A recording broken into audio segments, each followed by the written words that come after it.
Two things I should have noted in my introductory remark on the Great Litany. The first is that it doesn't matter what we wear when we pray. You may be sitting at home watching this in your pajamas, and that's fine.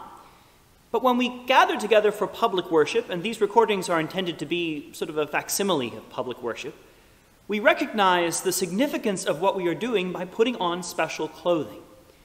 It's the same reason why we get dressed up for holidays and weddings and special events in our own lives, a way of sanctifying and setting apart not just the time, but also ourselves, our souls and bodies. So I'll be wearing vestments through some of these liturgies to remind us that as we come into the presence of God, as we draw near to Him, we are setting ourselves apart for His service. The particular vestments I'm wearing for this service are called choir dress. They're traditional in churches of the Anglican Communion for services that don't include the Holy Eucharist, morning and evening prayer, and services like the Great Litany. In the sung version of the litany, I'll even add a little something extra to emphasize how special that mode of prayer is, but that has to wait for a moment. I also want to say a word about posture.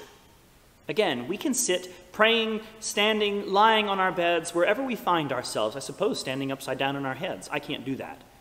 But in this particular mode of prayer, I'm going to be using a litany desk. This piece of furniture right behind me. That will allow me to kneel facing the altar and offer this prayer on behalf of God's people. Now, you may look at this and say, hang on, he's turning his back to us. He's turning his back to the camera there on the computer. Well, that's not really what's happening.